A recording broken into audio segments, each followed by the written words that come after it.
कांग्रेस के धनबाद लोस प्रभारी शुक्ला ने पीसी कर कहा, तराजू के पाले में अनुपमा और दूसरे डुल्लू को रखकर देखिए, साफ सुथरा छवि की वजह से अनुपमा का पलड़ा भारी मिलेगा।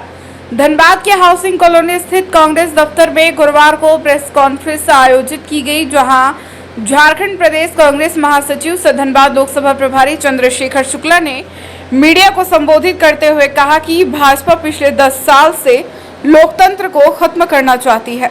उसी को बचाने की कवायद कांग्रेस पार्टी के द्वारा की जा रही है। लोकतंत्र रहेगा तभी इस देश में पार्टी और नेता रहेंगे।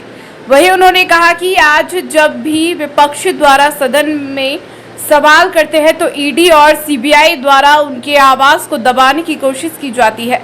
वहीं आज आम जनता महंगाई, बेरोजगारी सहित अन्य मुद्दों को लेकर परेशान है।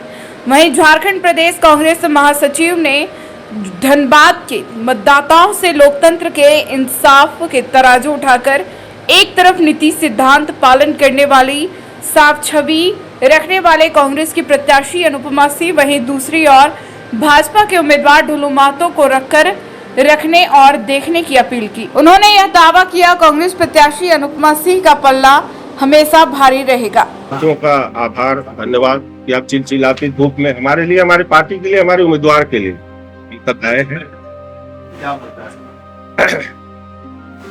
आज मैं कोई विशेष सवाल को लेकर नहीं आया। लोकतंत्र का महापर्व, महाकुंभ संपन्न हो रहा है और इस लोकतंत्र की व्यवस्था में हमारी पार्टी धनबाद लोकसभा, यहाँ से इंडी गठबंधन के उम्मीदवार अनुपमा सिंह जी है।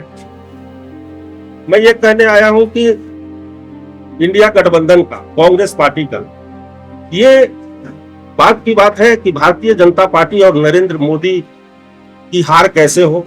सबसे पहले यह सवाल जनहित में, देश के हित में ये आया है कि जो भारतीय जनता पार्टी पिछले 10 वर्षों से इस देश में जो एक लोकतंत्र है, उस लोकतंत्र को खत्म करना चाहती है। संविधान का गला घोंट रही है बार बार। संविधान को बचाने की कवायद है। लोकतंत्र रहेगा, संविधान रहेगा, तभी इस देश में पार्टियां रहेंगी, तभी इस देश में नेता रहेंगे। हम यह कहने आए हैं। अब सवाल यह है कि 10 वर्षों में क्या हुआ है। 10 वर्षों में जुमले के अलावा इस देश में कुछ भी नहीं हुआ है। हम नहीं, देश की जनता बोल रही है, धनबाद की जनता बोल रही है।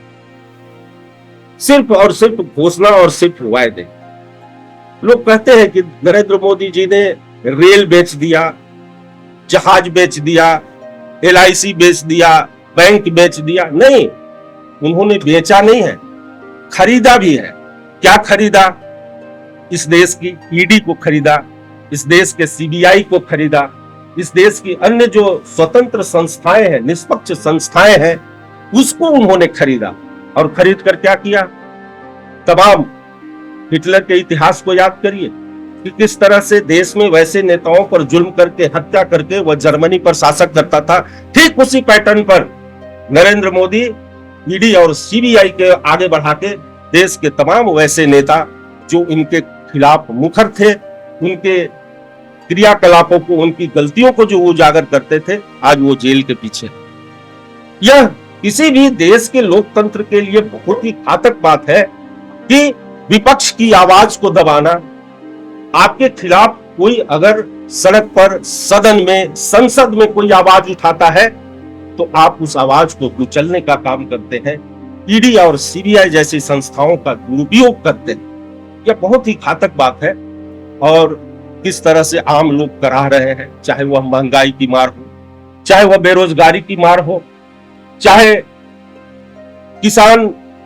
किसान के हितों की बात हो, तमाम मुद्दे पर आज देश में ये तमाम वर्ग आज कराह रहे हैं। न्यूज़ ANP के लिए सोनू और नितेश के साथ कुंवर अभिषेक सिंह की रिपोर्ट।